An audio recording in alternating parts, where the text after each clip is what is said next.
पापी व्यक्ति का बुरा समय कब से शुरू होता है। आज की वीडियो सभी के लिए बहुत ही महत्वपूर्ण होने वाली है, जिसमें बताया गया है कि पापी को उसके पाप की सजा कब मिलती है। अक्सर हम लोगों से कोई ना कोई पाप बनता ही रहता है।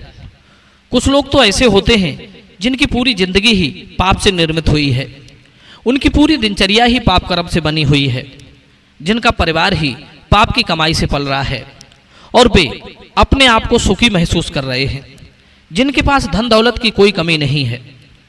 दूसरे देखने वाले लोग भी सोचते हैं कि यह व्यक्ति अधर्म करके भी कितना सुखी है।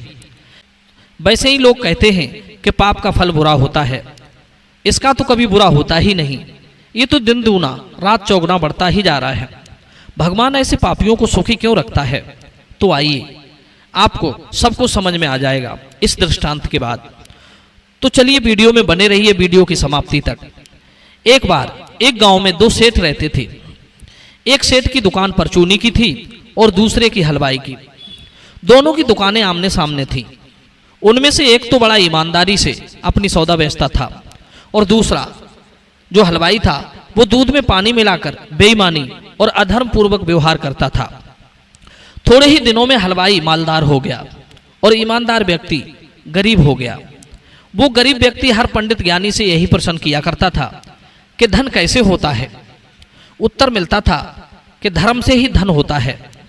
अब वो यह सोचकर बड़ा हैरान रहता था कि यदि धर्म से ही धन होता है तो उसका पड़ोसी अधर्म से कैसे मालदार होता जा रहा है। एक दिन उसके द्वार पर एक ज्ञानी साधु आए। उनसे भी उसने वही प्रश्न किया कि यदि धर्म से ही धन होता है तो अधर्म करने वाले मालदार क्यों होते हैं। प्रश्न सुनकर महात्मा जी चुप हो गए और कुछ दिन के लिए वहीं ठहर गए।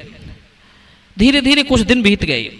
एक दिन महात्मा जी उस ईमानदार आदमी से बोले कि चलो भाई, आज तुम मेरे साथ गंगा स्नान करने चलो।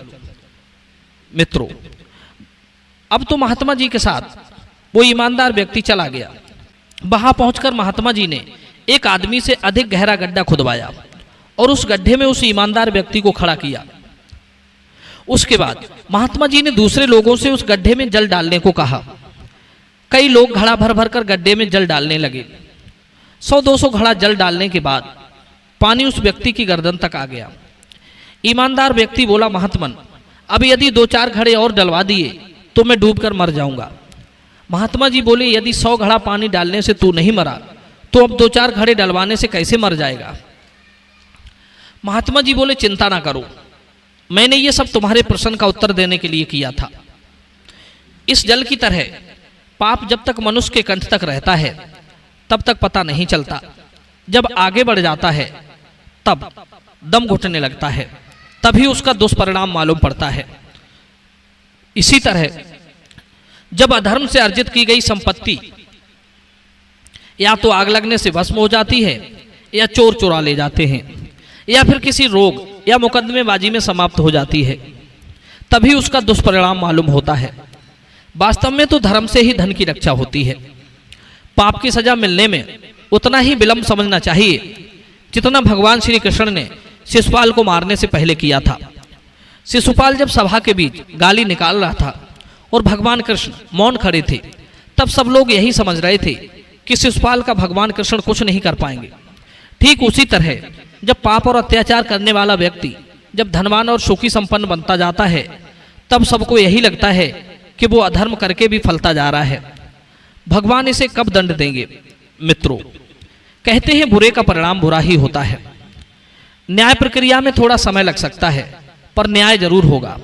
पाप का घड़ा जब भर जाता है तो वो एक दिन ऐसा फूटता है कि उसके प्रवाह में कुछ भी नहीं बचता, सब तबाह हो जाता है।